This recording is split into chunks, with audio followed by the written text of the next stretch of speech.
Hello, everyone. Warm welcome back to The Doctor Will See You Now with me, Jackie Collins. If you are a frequent viewer, thank you so much for your support.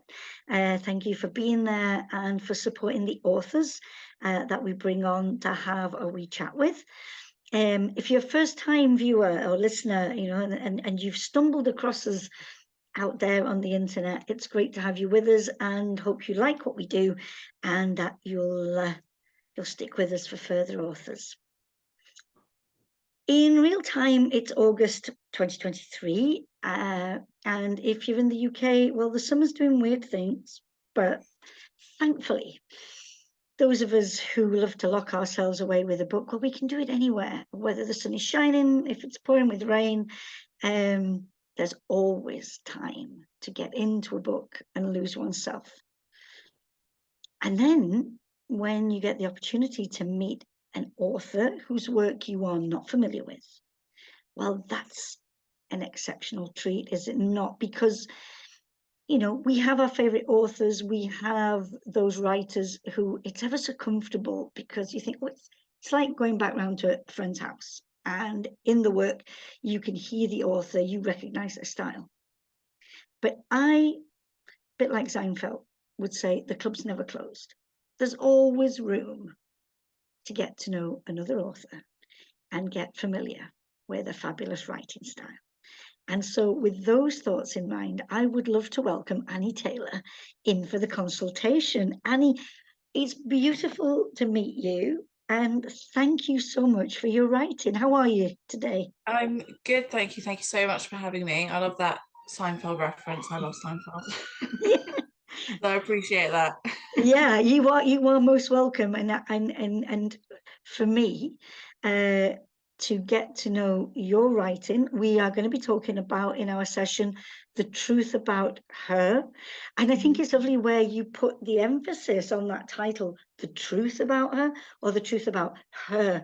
What is the focus in this novel, published by Yeah. Penguin Michael Joseph.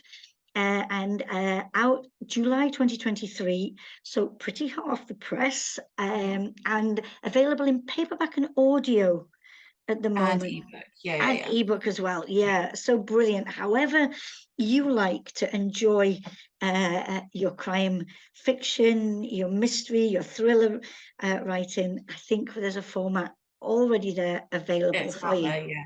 Yeah. Can I ask you, we talk about that. Do you have a preference, Annie, for your own reading? No, I'm so I guess like omnivorous. I just I love physical books. Like if you could see the rest of my room here, like it's just absolutely packed to the rafters. But I read on an ebook all the time, and I think at this point actually I'm like buying them more on ebook than physical because I am like, well, I haven't got new bookcases, so I can't buy new books. Although Yeah. I still am buying new books, obviously. But yeah, and I love audio in very particular situations. I think it's great for a long car ride. Yes. But other than that, I find it quite hard to concentrate on it. And also I listen to so many podcasts. So like that sort of fills my audio time. And then yeah, in terms I love a paperback, I love a hardback. I mean, editions of books these days are just like so beautiful. It's hard. Like they've really, yeah, you just like obviously you love what's inside of them, but like the outside is just it's so pretty. Yeah, very, very, very much so. It reminds me of being a kid and collecting, like the cards that used to be in that famous brand of tea, or football stickers, when there's a World Cup on, that idea of look at these pretty Yeah, pictures that yeah. books provide us with. Can I ask, because I read your book in format, so I have no cover to show people. You wouldn't have a copy there, would you? Of course I do. Oh, yeah, because we do love a cover. There we go. Oh, Yeah, I think they did really well with it. So they did.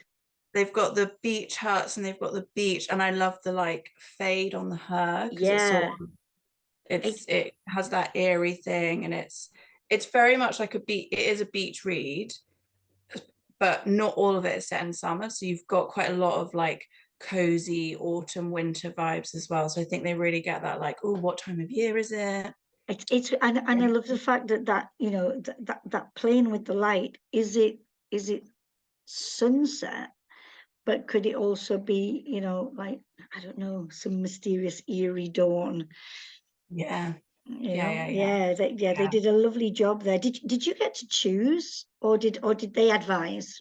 You, I think what normally happens, and this is what has always happened to me, is that you get shown one, and if you really like it, then that's great. But if you don't, you obviously have the option to say, I'm not keen. But luckily I did absolutely loved it out the gate. So that was all good. Yeah, they did a really, really, really good job. Yeah. And you know, again, just thinking about how important it is, um, you know, because I think they say not to judge a book by the cover, but We you know, all with do. so many books out there, Yeah. Yeah. it's Yeah, vital. 100%. Yeah. Yeah. And the beach, the beach huts on the front, the story is set in Whitstable, Yeah. you know, Yeah. that beach space. Is it a place that's dear to you?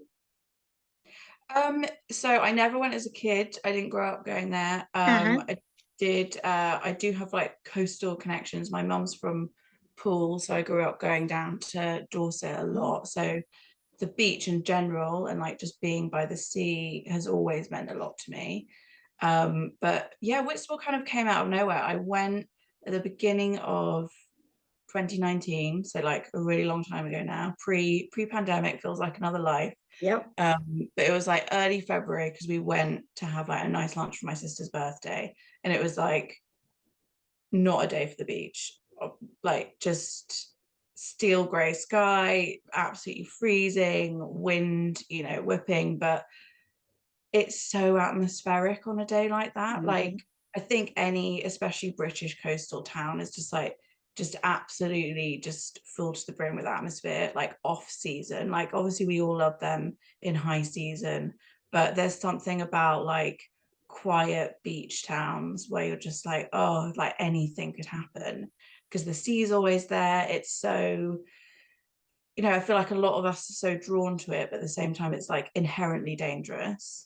Yeah, and you know, and as you say, you know, at that time of year when the weather, you know, isn't favourable, and if those storm clouds are gathering, or the sun is just, you know, is obscured, Yeah, then what it can conjure up, the threat, the menace, the yeah, sinister nature of a space yeah, that in other times is, you know, filled with joy and filled with light.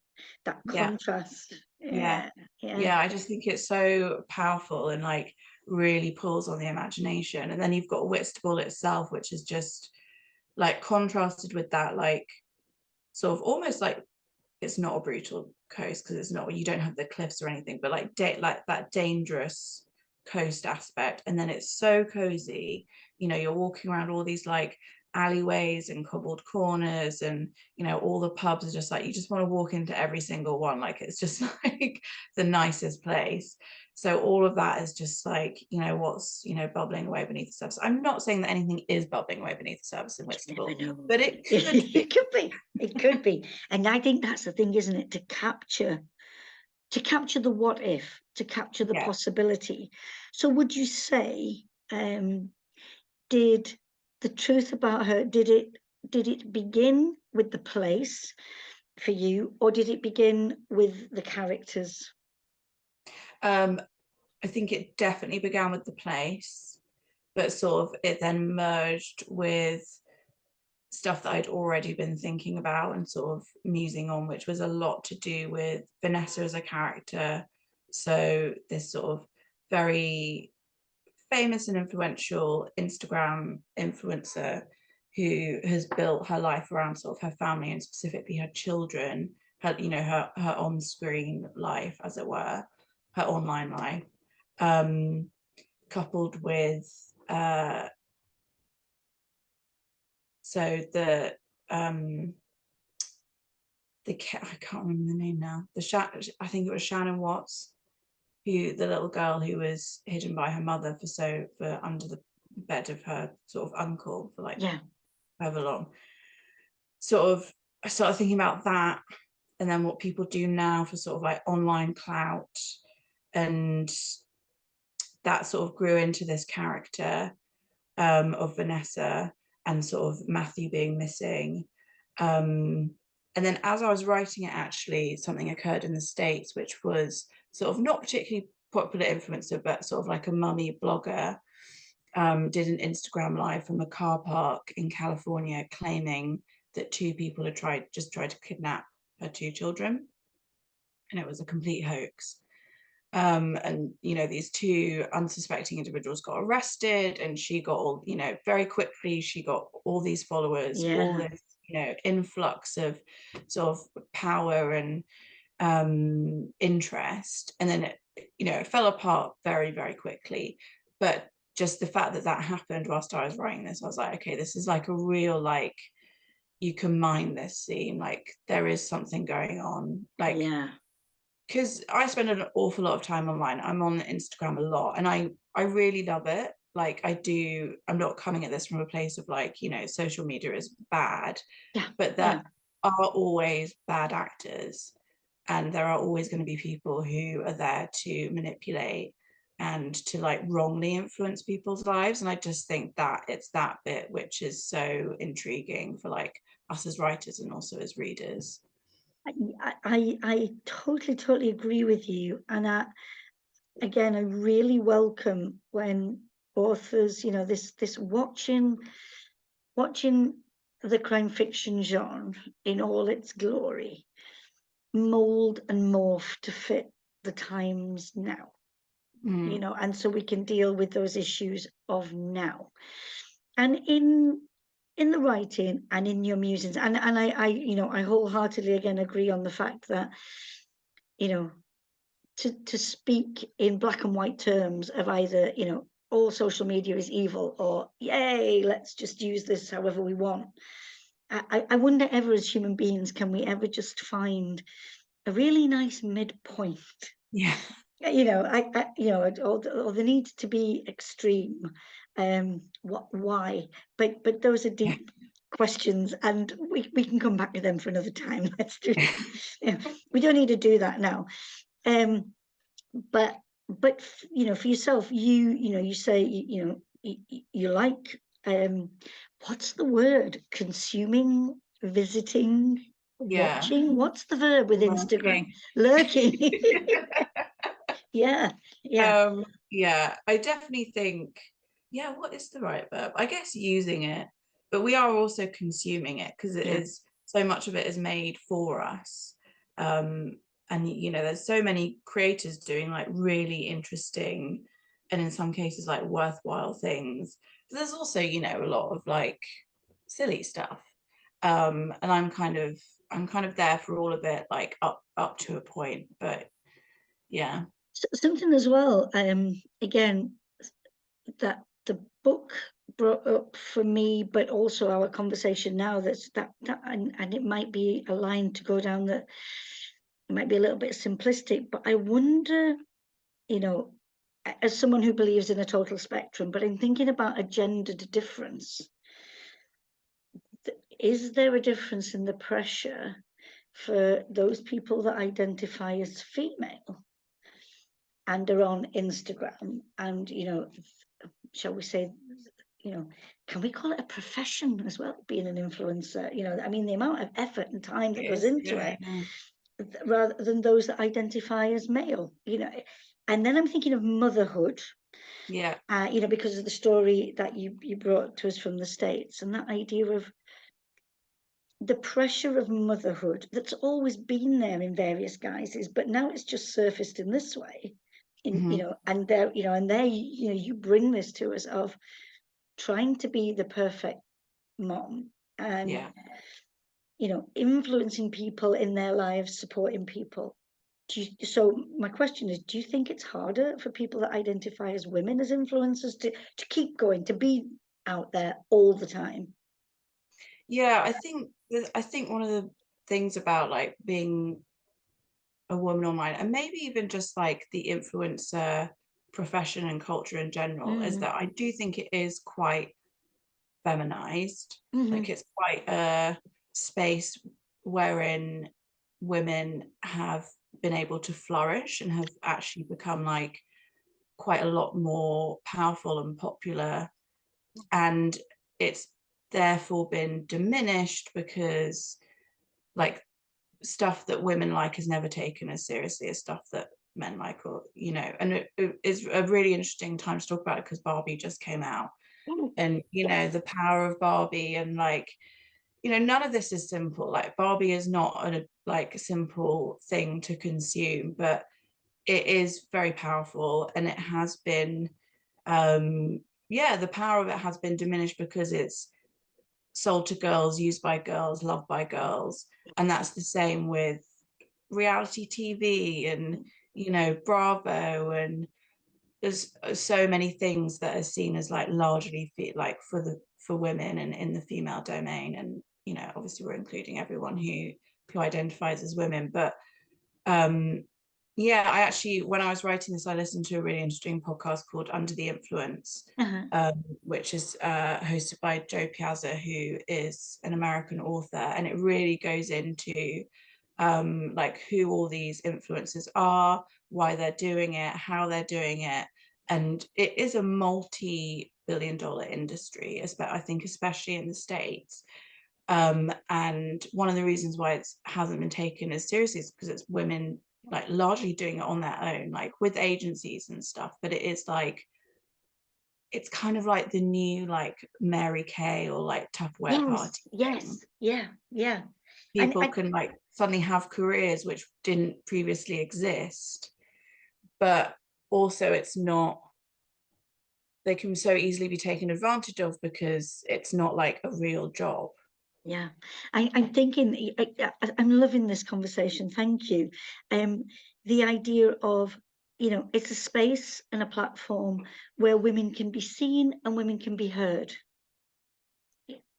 But how easy it is, as you say, for anything that might be led by, that might be championed by, run by women, Mm. just it's not worth it. I mean, I have to say, thanks to the Barbie movie, which I am still yet to see, and I can't wait. But my own childhood attitude towards the color pink Mm. has been challenged, Mm. because growing up a tomboy, and I was like, ooh, it's pink, pink's for Mm-hmm. girls, and now it's like, embrace the pink. Yeah, pink's for everyone. Yeah. I think, but I was the same. I didn't like it as a girl. Like I didn't like it as a young person. It's definitely been like since probably post uni. Like most of my flat is pink. It's also a very versatile color. It's so warm, but it reflects light. It's great. Yes. Yeah. But I think it's definitely obviously like attitudes are changing, but we're still coming up against this stuff Oh, all the time. constantly. I mean, I'm a firm believer in, to every action, for every action, equal and opposite reaction. And as progress is made, because there's no doubt about it, if we look back 30 years, 50 years, yeah, there is progress. But of course, there'll always be this overarching pushback, Mm, that patriarchal resistance. And I use yeah, that in a very, very overarching society, yeah. not gendering anything at all there. But Annie, I don't know what it is, but discussing things with you, I want to go down all these really deep roads, but we mustn't. We mustn't, because we're here to talk about the truth about her. I hope we get a chance to meet again where we can talk about all these things. Yes, But let's absolutely. but let's celebrate your writing, which is what we're here to do. You talked to us about Vanessa, one of the characters there, but the other character that we should talk about is Callie. Hmm. Could you introduce us to Callie, and without giving any too much away, what purpose did you want her to serve in this story? Mm. Um, so I wanted someone who was meeting Vanessa sort of in a way that like one of her followers would be meeting her. Because Callie does she basically comes across her by accident. She doesn't seek her out. She's Mhm. staying in Whitstable. She's like had a recent tragic bereavement, and she's staying there just before Christmas to sort of like kind of like realign herself and sort of try and find some, I get like peace, but also like forward momentum in her life. Um, and basically she's very depressed. And it turns out that the cottage or cabin she's renting is owned by Vanessa, and she recognizes her when she sort of goes and introduces herself. So it's that like very like, oh, I know you, but I don't know you sort of thing. But because she's been following her, she does sort of instantly feel like she knows her. So she feels quite comfortable Yeah. and safe, like very early on, only on like close meeting. And Vanessa is like quite a charismatic and I guess welcoming character. Obviously she's quite tricky. She was quite hard to write. But Callie, yeah, she sort of gets taken under Vanessa's wing. Vanessa sees her as being, you know, pretty vulnerable, Mhm. and sort of responds to that in a myriad of ways. Um, so yeah, Callie meets her family, and then the little boy Matthew goes missing, and Callie is very quickly under suspicion, mostly for being sort of new to the area, and sort of, and her having knowledge of who Vanessa is seen as suspect, even though Vanessa is the one who's, you know, putting her life out there and um, you know, allowing for that interaction. It's sort of twisted to become something that maybe Callie shouldn't know all these things about her family. I really appreciated the fact that it happened by chance, that it wasn't Callie seeking out to. I thought that was a really important Mm, aspect, you know, to the setting up of the premise of the story and as it unfolds. You talked about that one character was maybe easier to develop than another. Throughout the course of the creation of The Truth About Her, did you have the characters vying for your attention? I mean, I'm sort of imagining them sitting in the writing room with you, and it's like, write me, no. yeah, yeah, 100%. It's such a good way of putting it, because I struggled with the structure of it for quite a long time. I wrote it over a really long period of time. So it was like, as I mentioned, I sort of had the idea for it at the beginning of 2019. And at that point, I was with a different agent, and with a different publisher. So I'd published 2 books with one more chapter, which is an imprint of HarperCollins. And I'd done 2 books with them, and that was a 2-book contract. So I was like out of contract, but with my agent. So I was sort of beginning that very long process of drafting. But my previous work in progress had been under contract, so that happened really quickly. And Mm. it's writing under contract is very different to writing like not with a contract, because suddenly all of those deadlines are gone and all of that like momentum is kind of gone, and you're like, well, for me anyway, I really need deadlines to get work Yeah, yeah. done. So, and also, you know, I had another job and I had to do that. Like I'm not doing this full time yet, so you're always having to I fit love it the way in you around. say yet. I love the way you say yet. Excellent. Yeah. Yeah. um but yeah, it was so yeah, it went through a lot of different drafts, and the structure really changed. It took me a long time to get to what it is now. And yeah, there was definitely a draft where part of it was written from Vanessa's point of view, which I'm still glad I did, because I think it got me into her head, Yeah. and it made me build her backstory up a lot more. Um, so she became a lot more like 3-dimensional. Hmm.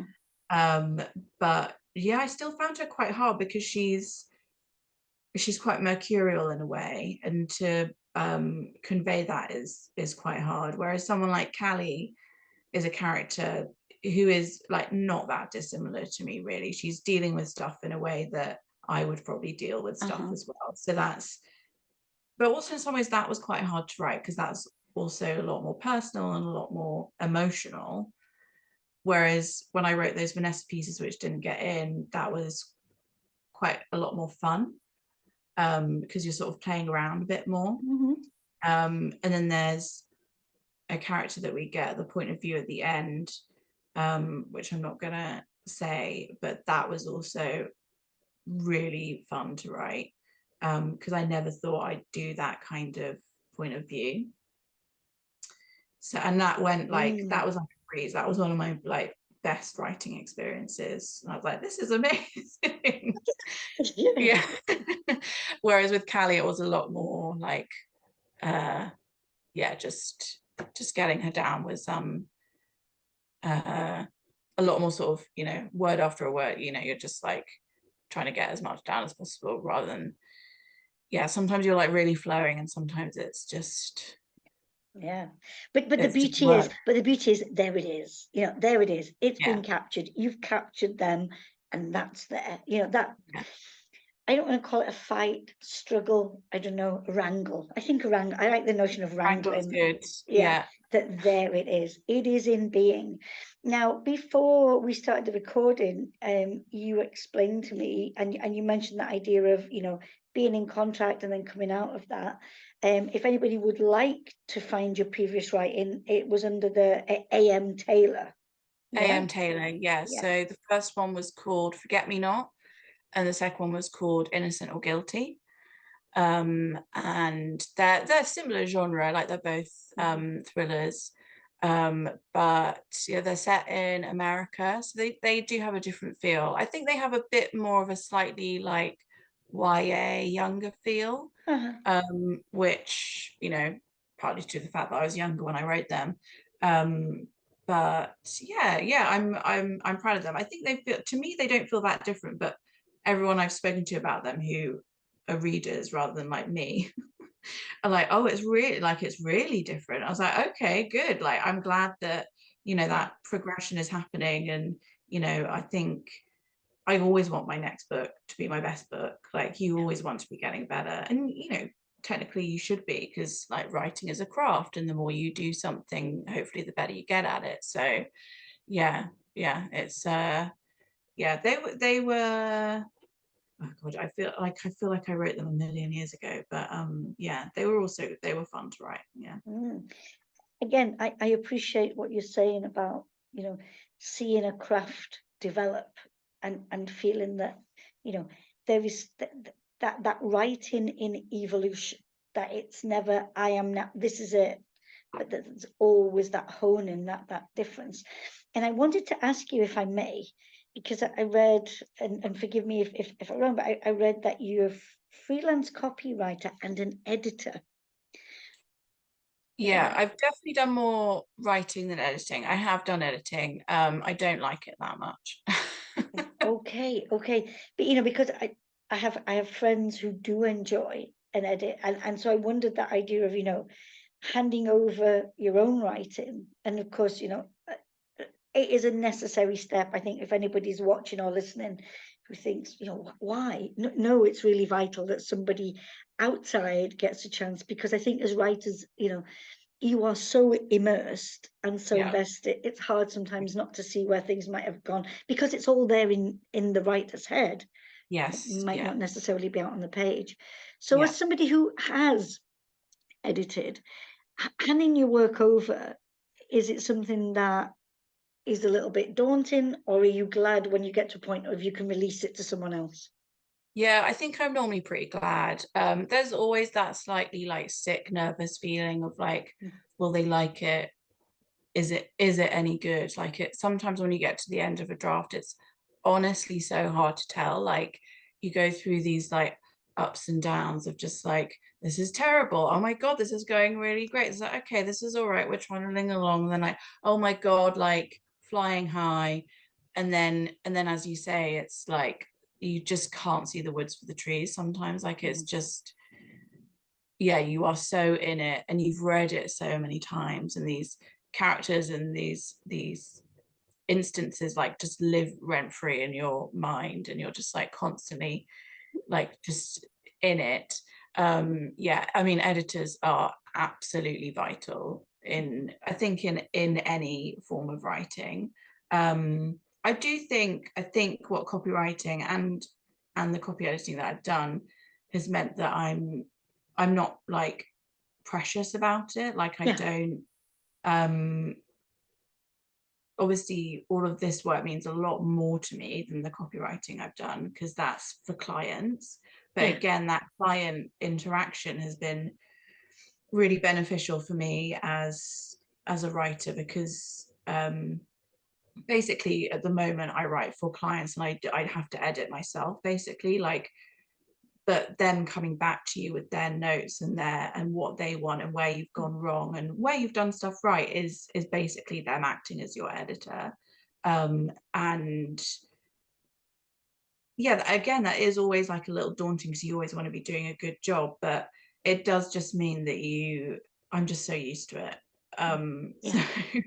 So and I see the benefit of it, like absolutely, like and also I think you can tell when you read a book that maybe hasn't been edited the way it should have been. Yeah. And it can be really damning, like it can be, it can take you out of Yeah, the story. I think it's, again, that I think the contract, and I use that in inverted commas, the contract between writer and editor, I mean, it is so special. And if it's not, as you say, if it's not done well, then what readers get to see can be like, oh, I mean, you see it in reviews, on Amazon and Goodreads, would have been good if. Yeah.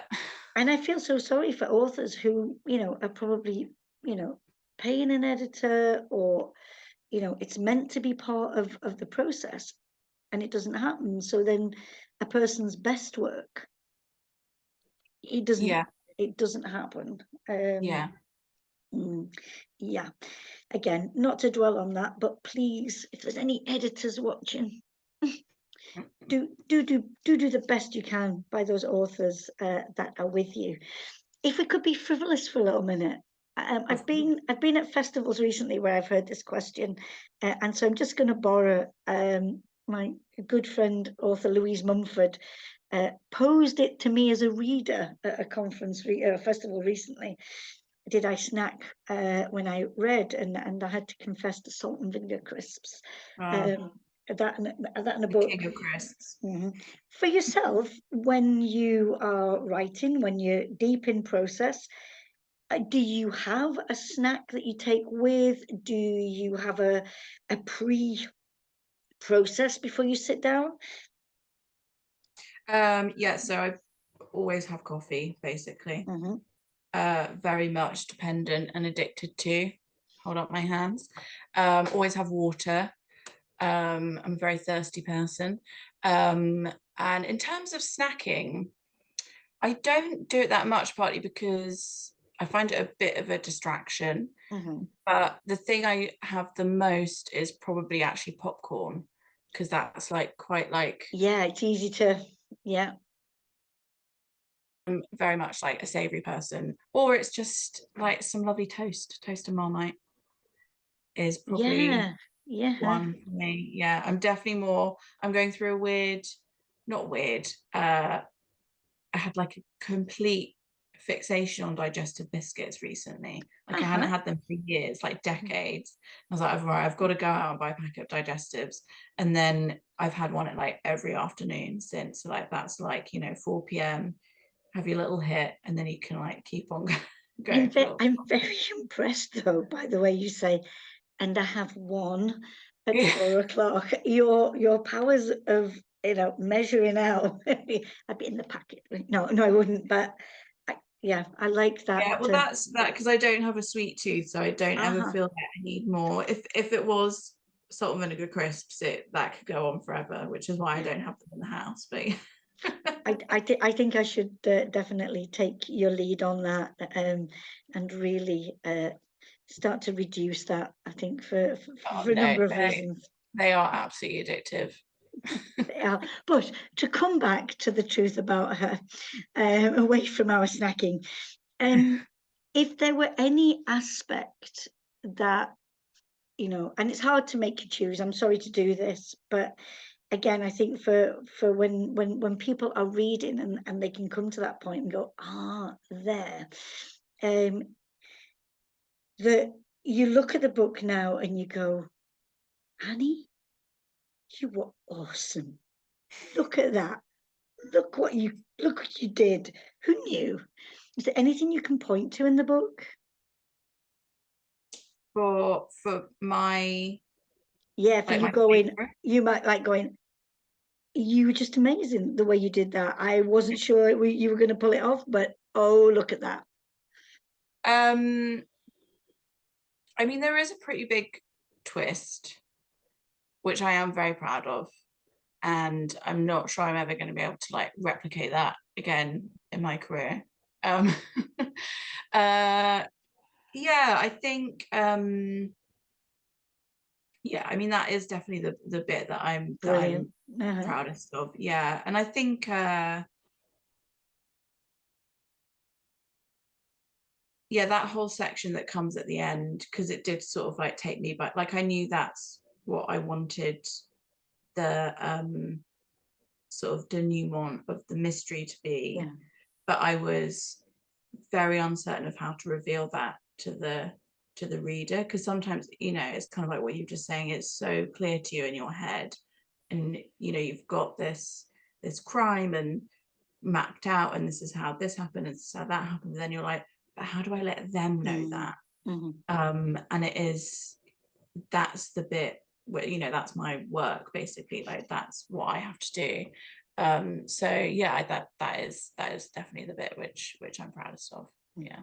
Yeah. I have to say, readers, you know, if you listen to your stories, watch for that. Yeah. I shouldn't say how you know, because we're here to talk about this book, but I am looking forward to what you might do next. Do you have a work ongoing? Are you? I do, yeah, it's very much Yes. ongoing. It's what I'm working on at the moment, because I've got to hand it into my editor pretty soon. So yeah, it's another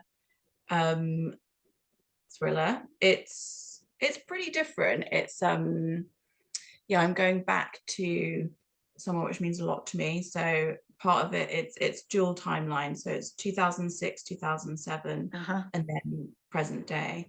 And the previous, so the past tense bit is all set at Birmingham University, which is where I went. Yeah. And it's about a group of friends, and one of them is murdered, and one of the other friends is accused of and convicted of her murder. And then in the present tense, she is out of prison, so it's a long time later, and she's basically trying to figure out what actually happened. Which, yeah, it's good. It's hard work. Sometimes you do, like, you forget every time how hard writing is. Like, it's really hard. But this has been, parts of it have been really, really fun, because just like getting to think about that time of my life so much is, Yeah. I mean, it's going to be really weird because I sort of have written it as like an ode to university and like especially to Birmingham, but I've also like put this horrible event and tragedy in the middle of it, so it's like, it's not so happy, but I had very happy days there. So it's been, yeah. And I was just up there, I was there yesterday, and I went to visit campus to like reacquaint myself, and stayed with a really good friend. So it was just like, yeah, it's been good, and I hope I do it justice. I'm just thinking from what I've seen in The Truth About Her, I am sure that you will. And I'm hoping, if I can ask you, if you will come back when that next Oh my book God, is yeah, of course. published. Because like I say, I feel that there are so many things that I would love to discuss with you, and time does not allow it, which is a shame. Annie Taylor, thank you for our time together.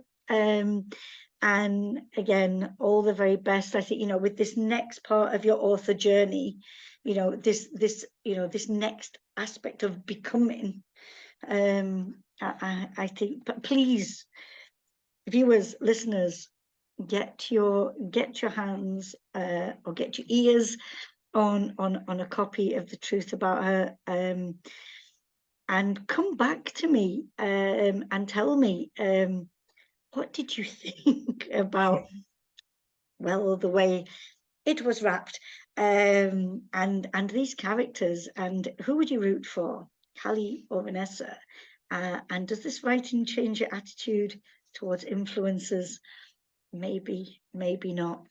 Annie, thank you so much. Thank Look you so forward to much. seeing you soon, at some point, either back here or maybe at a festival somewhere. Yeah. But it's great That would be to so meet nice. you. I'd love to come back. You too. It's been really, really fun. Thank you. Thank you. Bye.